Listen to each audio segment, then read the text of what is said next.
በስመ ስላሴ በስመ አብ ወወልድ ወመንፈስ ቅዱስ አሐዱ አምላክ። በስመ አብ ወወልድ ወመንፈስ ቅዱስ አሐዱ አምላክ። በስመ አብ ወወልድ ወመንፈስ ቅዱስ አሐዱ አምላክ አሜን። ሰላም ልዑል እግዚአብሔር አምላክ ምስ ኩላትኩም ይኹን። ከመይ ይውዕልኩም? ኣነ ልዑል እግዚአብሔር አምላክ ይመስገን ሰናይ ውዒለ። ከምቲ ኣነ ሰናይ ዝወዓልክዎ ሰናይ ውዒልኩም ክትኮኑ በዓልቲ ሙሉእ ተስፋ እየ። ናይ ሎማዓንቲ ሓፂር ዛንታና ድማ ሕልና ማለት እንታይ ማለት እዩ? ሕልና ማለት እንታይ ማለት እዩ? ነዘን ዝስዕባ ሕፅር ዝበላ ፅሑፋት ምስ ሰማዕና ትርጉም ሕልና ክበርሃልና ይኽእል። ሓደ ሰብ ሓቂ መስኪሩ ድቅስ ይሓድር። ሓቂ ስለ ዝመስከረ ሕልንኡ ውቕሱን እዩ። ካልእ ሰብ ከዓ ብገቦ ሕሶት መስኪሩ ንኽሱስ ኣብ ቤት ማእሰርቲ ተዳዊኑ ከም ዝነብር ስለ ዝገበረ ሕልንኡ ኣምሪሩ ስለ ዝወቐሶ ንምሉእ ሂወቱ ብሕልንኡ ተፈሪዱ ቅሳነት ዘይብሉ ሂወት ይሕልፍ። ብግብርናን ብኣተሓሳስባናን ብቓላትናን ፅቡቕ እንተገበርና ሕልናና ፅቡቕ ከም ዝኾነ ንርዳእ። ሕልናና ናይ ውሽጢ ሕሹኽታ እዩ። ናይ ውሽጢ ፈራዲ፣ ናይ ኣኽባር ሕጊ፣ ናይ ውሽጢ ምስክር እዩ። ዘይናትና ክንሰርቕ ከለና ወይ እውን ንብፃይና ክንሓሚ ከለና ወይ እውን ዘይመራላዊ ግብሪ ክንፍፅም ከለና ሕልናና ሕማቕ ንገብር ከም ዘለና ይሕብረና እዩ። ግን ከ መን እሞ ሰሚዕዎ? ዓለማዊ ጥቕምታትን ስጋዊ ስምዒታትን ትምኒታትን ስለ ዝዕብልለና ንሕልናና በጃኻ ኣይትረብሸኒ፣ ድሌተይ ከማልእ ግደፈኒ፣ ኣይትዕንቅፈኒ ወዘተ እናበልና ንሰርሖ ማለት እዩ። እዚ ከዓ ድኽመት እዩ። እንተወሓደ ሰለስተ ዓይነት ሕልናታት ኣሎ። ቀዳማይ ሕልና ፅሩይ ሕልና፣ እቲ ካልኣይ ድማ ሕሙም ሕልና፣ ሳልሳይ ድማ መወት ሕልና እዩ። ፅሩይ ሕልና በዝሒ ዘረባን ቀመሽ እደይ ሓንኪልንን እናበልና ክነመኻኒ ኣይንፈቱን ኢና።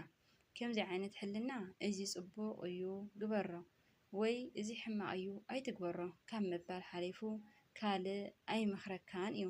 ከይፈራሕኻን ከየመኽነኻን ፅን ኢልካ ሰሚዕኻ ነቲ ምኽሪ ኣብ ግብሪ ምስ እተውዕሎ ቁሱን ኢኻ። ሰብን እዝግን ከዓ ይፈትወካ። ሕሙም ሕልና ድኹም እዩ። ሕልናኻ እናኣወየ እንከሎ ክትሰምዖ ኣይትደልን። ፍትወት ዓለም ይስሕበካ። ከምዛ ዘይተገርሐት በቕሊ ከዓ ቀይዲ በተኽ ክኸውን ይደሊ። ናዝገደደ ከይወድቕ ጥንቃቐን ጸጋ ልዑል እግዚአብሔር የደሊ። ምኽሪ ቅዱስ ጳውሎስ ከምዚ እዩ። ምውስዋስ ኣካላት ንቑሩብ ነገር እዩ ዝጠቅም፣ መንፈሳዊ ምልምማድ ግና ነዛ ሕጂ ዘላ ህይወት እዚኣን ነታ እትመጽእ ተስፋን ስለ ዘለዎ ንኹሉ እዩ ዝጠቅም። መንፈሳዊ ምውስዋስ ማለት ከዓ ብፆምን ብጸሎትን ነዘጋጥመና ፈተናታት ክነሸፍን ሕልናና ንኽነሕውን ምግዳን ማለት እዩ።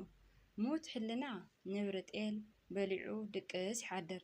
ወዲ ሰብ ግን ሰብ ቀቲሉ ክቐስን ኣይኽእልን። ብተደጋጋሚ ምስ ዝቕተል ግን ከም ልማድ ስለ ዝወስዶ ድሕሪ ገለ እዋን ሕልንኡ ይድስክን፣ ቀፂሉ ከዓ ይመውት። ኣብ ታሪክ እንተተመልኪትና ብዙሓት ጨካናት መራሕቲ መንግስትታት ሕልንኦም ስለ ዝሞተ ንኣሽሓት ከምኡ እውን ሚልዮናት ንጹሃን ሰባት ክቐዝፉ ዝተረኽቡ ኣለዉ። ሕልንኦም ዝቐትሉ ሰባት ካብ ሰብ ምዃን ናብ ናይ እንስሳ ጠባይ ስለ ዝለበሱ ናይ ካልኦት ሰባት ጓህን ቃንዛን ኣይስምዖምን። ድንጋፀ ዝበሃል እውን የብሎምን። ምክንያቱ ሕልንኦም ሞይቱ እዩ።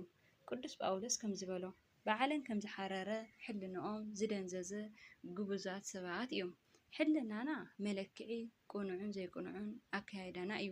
እቲ መለክዕታት ከዓ ኣብ ልብና ተቐሪጹ ኣሎ። ንሱ ከዓ ትእዛዝ ልዑል እግዚአብሔር እዩ። ሮሜ ምዕራፍ 2 ካብ ቁፅሪ 14 እስካብ ቁፅሪ 15 እቶም ሕጊ ሙሴ ዘይብሎም ኣህዛብ ነቲ ኣብ ሕጊ ዘሎ ብባህሪኦም ተደሪኾም ካብ ዝገብርዎስ ንሳቶም ሕጊ ሙሴ እንተዘይብሎም እኳ ንርእሶም ሕጊ እዮም።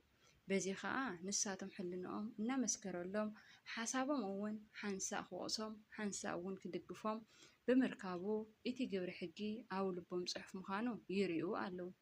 ውሩይ ማሃትማ ጋንዲ ከም ዝበሎ ካብ ኩሎም ቤት ፍርድታት ዝለዓለ ላዕለዋይ ቤት ፍርዲ ኣሎ ንሱ ከዓ ሕልና እዩ።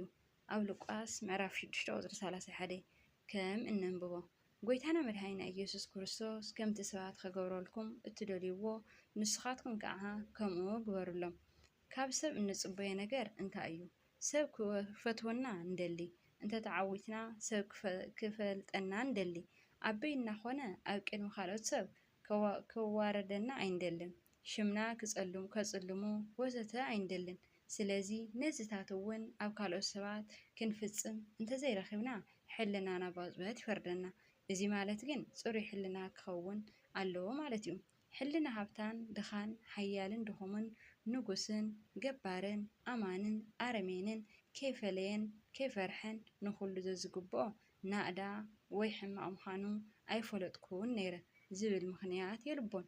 ኣብ ላዕሊ ከም ዝተናገርናዮ እቲ ሕጊ ብባህሪኡ ኣብ ልብና ተጻሒፉ ስለ ዘሎ ሕልናና ኣብ ውሽጥና ሕሹኽ ዝብል ምስጢራዊ ቃል ልዑል እግዚኣብሔር ምዃኑ ተቐቢልና ካብ ዕለት ናብ ዕለት ጽሩይ ሕልና ንምጥራይ ክሕግዘና ሕልናና ክበርሃልናን ጸሎት ምግባርን ምክንያታት ከየብዛሕና ውሽጣዊ መራሒና ንዝኾነ ሕሾኽታ ጽንኢልና ሰሚዕና ነቲ ማዕዳ ኣብ ግብሪ ክነውዕሎ ምጥንቃቕ የድልየና። ልዑል እግዚኣብሔር ማዕጾ ልብኹም ክኹሕኳሕ ከሎ ማዕጾ ልብኹም ክፈትሉ። ኣሜን።